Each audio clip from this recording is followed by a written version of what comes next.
ستړي مشئ زامین یوسفزی یم.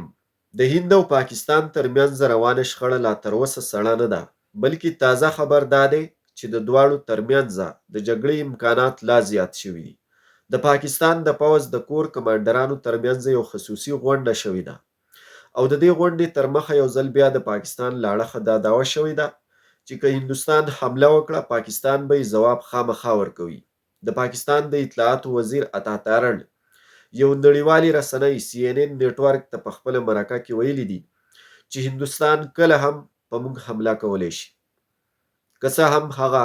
د 40 یا 36 ساعتونو وخت تیر شوی دی، خو هندوستان اوس هم په پاکستان د حملې کولو پلان لري. بلخوا هندوستان پرون هم په ګنگا ایکسپریس وے باندې چې په اتر پردیش ایالت کې دا یو لوی پلن سړک دی، یو ایر فیلډ دی، هلته کې هغې خپل جنگي جهازونه رافیل، میراج او دارنګ نورې تیارې ښکته بره کړي دي او پوځي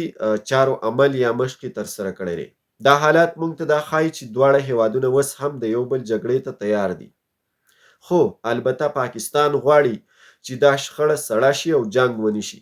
د پاکستان د دفاعي چارو وزیر خواجه آصف هم دارنګ د پاکستان وزیر اعظم شهباز شریف او ځینې نور حکومتي چارواکي دا کوشش کوي چې په نړیوال ډګر داسې ملګري او منځګړي پیدا کړي چې د دواړو هیوادونو ترمنځ دا روانه شخړه ختمه کړي او خبره روغې جوړې ته لاړه شي.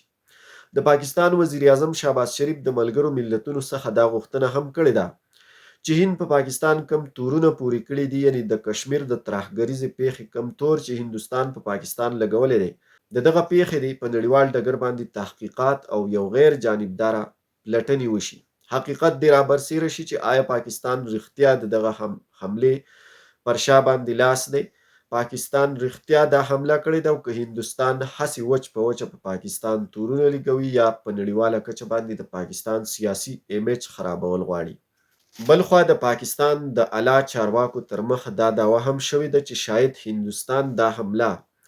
د پالس پلیګ اپریشن په شکل کې د پاکستان د بربادۍ لپاره پخپله کړې وي،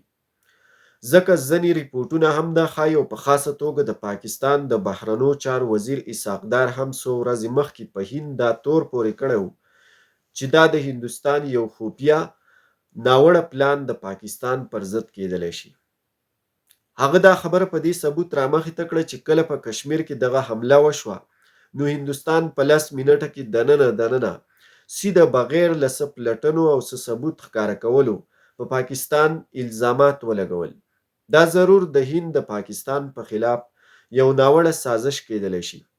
خو په نړیواله کچه عالمي قوتونه او په خاصه توګه ملګري ملتونه هم د دغه شخړې او جنجال د ختمولو کوشش کوي. د ویډیو په دویمه برخه کې به موږ تاسو ته په دغه ټولو موضوعاتو غږیږو، پوره تفصیلي معلومات به درکوو، خو د هغې نه مخکې تاسو ټولو ته دا خواست کوو چې زموږ دا چینل خامخا سبسکرایب کړئ، آل بټن ورسره هم آن کړئ. دا د پښتو ژبې یوازینی چینل دی چې دلته به تاسو ته په نړیوالو معاملاتو باندې په خاصه توګه په سیاسي حالاتو او معاملاتو باندې پوره تحقیقي او اتنټیک ویریفاید معلومات ملاویږي. لہذا تاسو کولی شئ چې زموږ دغه چینل سبسکرایب کړئ، موږ سپورټ کړئ او ضرور موږ سره خپل رای، خپل احساسات او تاثرات هم په کامنټ سیکشنز کې شریک کړئ.